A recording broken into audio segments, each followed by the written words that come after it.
Is there the human race and then all the animal races below it? I don't think so. Right now, there is an exhibition in North Carolina that's called Race, Are We So Different? And it's making some people extremely uncomfortable. Its theme is that race is an invention of privileged humans, whereas, as the exhibit producer says, there is no biological evidence that supports human racial categories.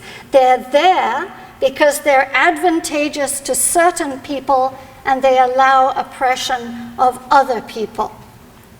And similarly, animals' interests are being ignored because allowing their oppression is advantageous, and that will continue as long as people are allowed to get away with the idea that only humans deserve consideration of their interests. If that goes unchallenged, when they say things like, yes, yes, but they're not human, then our movement will not prosper. Other interests are often inconvenient, and we've seen that down through history. You remember that women in the United States had their interests in voting ignored until 1920. The suffragettes went on hunger strikes, they were imprisoned, and they were force-fed, much as the same way geese are force-fed today with funnels stuck down their throats, all because they wanted the vote. And men laughed at them and said, no, no, no, you don't understand. They're not men. They haven't the brains to vote. And of course, back then, men honestly did believe, as humans do about other animals today, that they themselves were vastly superior to women. They were so superior and they had such stupid ideas about women that women weren't allowed to ride bicycles or run races lest they would be unable to bear children.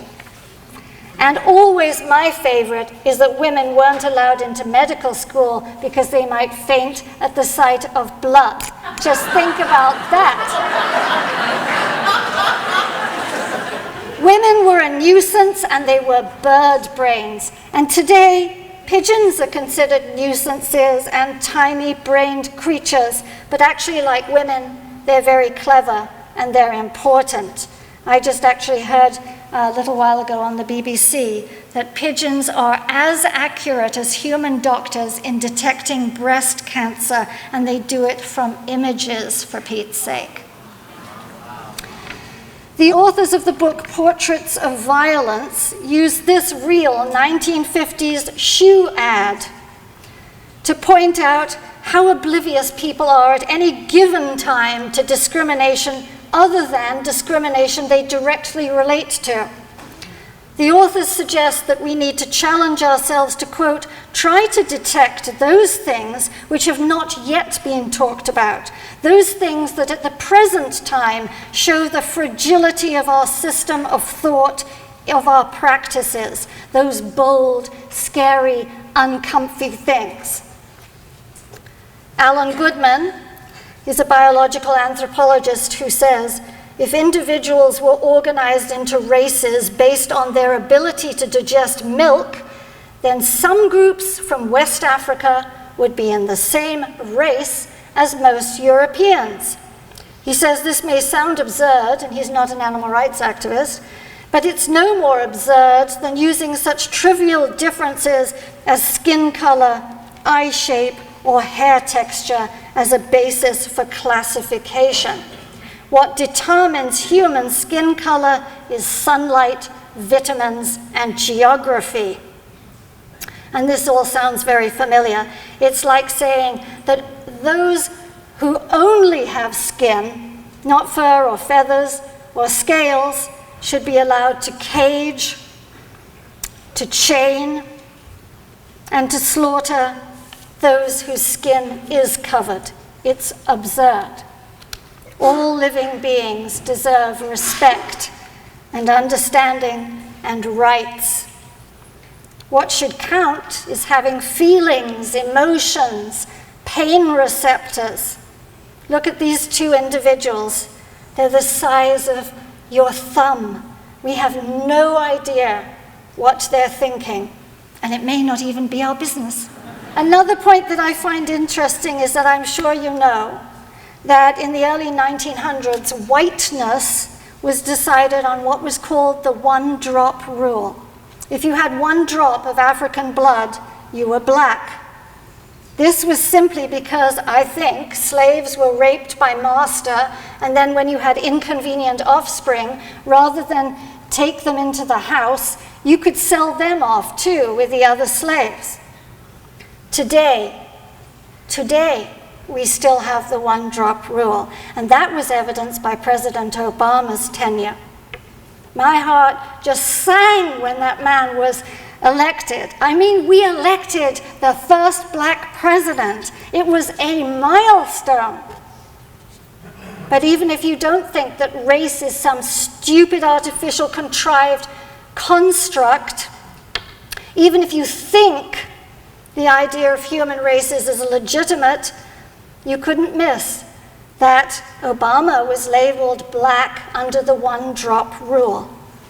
Because he wasn't fully white, therefore he was fully black. President Obama was wonderful about it. He brushed it all off by saying this. He said, "I'm a mutt." And that's who we all are if we look back. And that fact should bring us closer, not divide us.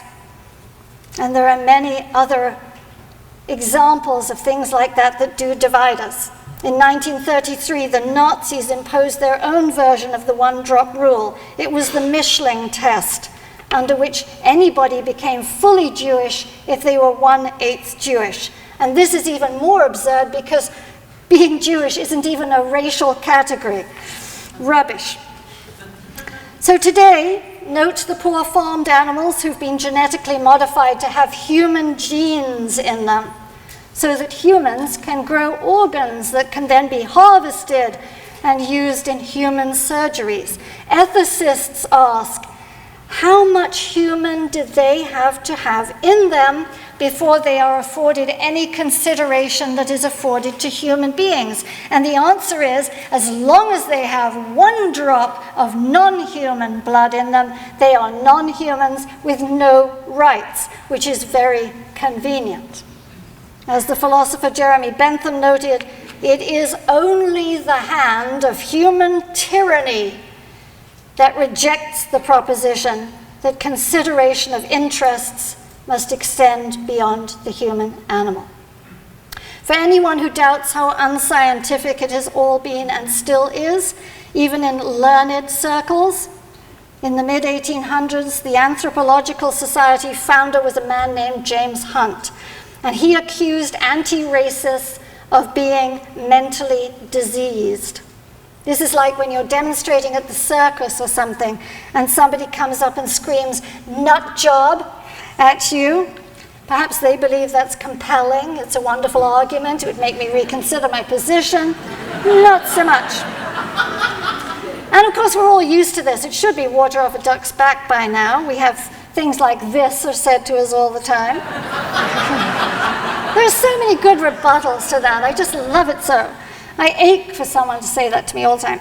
Anyway, James Hunt brought the Anthropological Society meetings to order by banging on the table with a mace that was shaped like an African head, which brings back memories to me of Dr. Edward Taub, the experimenter that PETA busted in 1981, the first experimenter to face charges of cruelty to animals. We served a search warrant in that laboratory, and we found barrels of gangrened monkeys, all dead, floating in formaldehyde, but we found something else. On Dr. Taub's desk, there was a preserved monkey's hand that he used as a paperweight. And there was a monkey skull that he used as a desk ornament. These days, at least Hunt couldn't get away with what he did. So my point is that we have to challenge today's great chain of being. We have to insist that the other animals are as deserving of consideration as human beings. As Singer wrote, we're not asking that they drive a car, which is meaningless to them. But we are asking that they be afforded the right not to be harmed and slaughtered for a coat, a snack, an experiment, or to make us laugh, or as a paperweight. I'm one of those supposedly superior human beings, and yet I can't remember anything that happened if it was beyond last Tuesday, unless I write it down. Then I write it down and I think, what in God's name was I writing there? I don't like to miss a meal. I lose my car keys. I am the superior here. Yet the humble rat can remember more than 30 events in context. The fish can retain a memory for more than 7 years. Storks in Denmark don't have maps or anyone to ask or a GPS, and they fly 5,000 miles away in winter and come back in spring to exactly the same rooftop. The godwit, a little bird, flies 8,000 miles in a single journey, not stopping for rest or water for a week.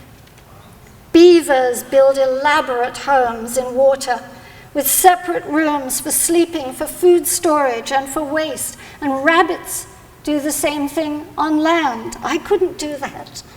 They find food without a supermarket, and they bury their nuts, squirrels do, by the location of the stars. This just came out in the New York Times.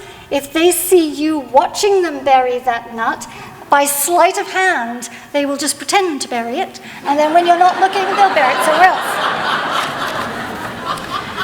Did you know that deer have twins in a good year, but can absorb their own fetuses if there's a sudden decline in food, which is why game management fools them by planting browse? Swallows use mud to set a broken bone. Can you imagine? And a dog has such an acute sense of smell that he can find a thumb drive in a metal box in a sealed cabinet, which is why you must never, ever eat nice food in front of your dog. We have to stop this demeaning nonsense about how some animals have the intelligence of a human child. A 1-year-old crow figures out how to drop rocks into water to make food rise to the top. Show me a young human child who can do that. An 8-month-old cow can operate gate latches and water pumps. Show me. A sparrow of only a few weeks watches you as you eat, and if you throw some food, they watch the trajectory of that food, swoop down, take it away, and take it somewhere safe in the wink of an eye. What human child could figure that out? And while some people still think the world is flat, and every human used to think the world was flat, an albatross was the first living being to encircle the world and realize that it was round, and she did that without stopping. Ants send out chemical signals when they're injured, and their friends come and rescue them. Dr. Eric Frank, who is at the University of Würzburg, one of the oldest institutes of higher learning in Germany, so go get him, studies empathy in this way. He records how one ant reacts when he cuts off another ant's legs. Is Dr. Frank superior to the ant? I don't think so. So how dare we eat animals? How dare we experiment on them? How dare we wear wool, which is the sheep's own clothing that we had to mug them to steal? When sheep build friendships, relationships, they stick up for one another in fights. They feel deeply sad when one of them is hurt or sent away to slaughter. How dare we? And the same can be said about down stolen from mugged geese, who love their goslings with all the love that any mother loves her infant, who mate for life, who can't defend themselves against us, or for cows, or for any of them. So if anyone has the right to look down on anyone, it is not humans who have that right. What would aliens make of us were they to materialize on this planet? Maybe they'd ignore us, or they'd slaughter us the way we ignore, trap, poison, or shoot the deer and the coyotes and the raccoons and the field mice, whose homelands And even most basic food and water we have stolen from them. Perhaps the aliens would talk to the octopuses, thinking they were the superior ones instead.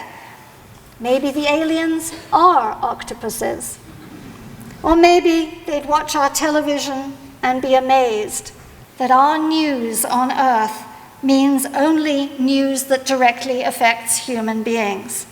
They'd wonder why there was no news about antelopes or seahorses or red-eared sliders or the 9 million other species on the planet. It's all about us. And the aliens' arrival may actually not only be an intellectual or amusing exercise. In April, NASA announced that in addition to some 200 other celestial bodies on which it's thought that life could be supported, they have reason to believe that life could exist on Saturn's moon, Enceladus, which I know sounds like something you order in a Mexican restaurant. Life forms on Earth come in so many shapes and sizes and colors and forms, and yet they're all lumped together in the wastebasket taxon, the wastebasket category. So how will we be categorized if aliens from other worlds come here? Will they say that we're too stupid and our behaviors are too primitive and our language is such gibberish that we should be in the wastebasket taxon? Or will they be ethically evolved? We can only hope. Times change only due to agitation. So we must agitate. I am proposing that we don't only talk about this cruelty and that, and they're all important to talk about and they're all important to change, but that we talk boldly about animal rights. That we stop silently allowing human beings to say and believe that they are superior, unless you count building nuclear missiles, deforestation, pollution, and greed as superior. Let us decide that no matter how different we may look, we are all in this together. Being called an animal is used as an insult. The truck driver said to Anita Kreinz, "You're not human, you stupid fricking bitch." And the answer is, so what? You're not a pig, but I wouldn't let you die of thirst, lucky for you. Being called an animal is not an insult if we own it. Just as the word queer was seized by those who had it flung at them and who said, yes, we are queer and proud of it. Let's seize the word animal. Let's unflinchingly identify ourselves as what we are, animals.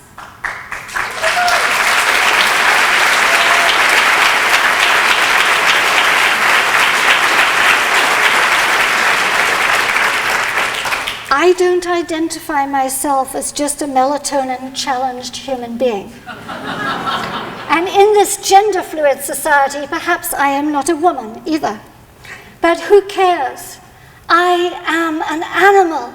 That's what I am. We are all animals. There aren't animals and us. There isn't a human race and all the other races. And I know, as Lauren said, it's awkward to stand up for what we know is right all the time, but we are obliged to. We have a responsibility to stop quietly accepting false constructs. We need to go as honestly as the child who, when everyone agreed that the emperor had wonderful vestments on, was fully clothed, said, no, he's not, he's naked. Our society is ethically naked and we need to point it out. We need to burst the human superiority bubble. We need to call for animal suffrage. Suffrage doesn't just mean votes. It's from the French word suffrage, which means to plead. And we need to be the animals' pleaders. And our plea is that animals must be recognized for who they are, not just others, but as us. As Henry David Thoreau said, it is never too late to give up prejudices. It doesn't take any money to be an activist. It takes compassion, and it takes the will to use these enormous powers that we have as members of the most overprivileged class that exists. And I leave you with this little video from the AV department at PETA. We are all the same, in all the ways that matter. It doesn't matter what we look like, how old we are, what language we speak, or who we love. It doesn't matter if we have fur, or feathers, or fins, the length of nose, or the number of legs. We're not different in any important way. We all have thoughts and feelings. We all feel love and pain and loneliness and joy. We can all understand, but we are not always understanding. We experience ourselves as separate from the rest, but none of us deserves to be treated with less respect. Our task must be to break free from prejudice and to see ourselves in everyone else. Thank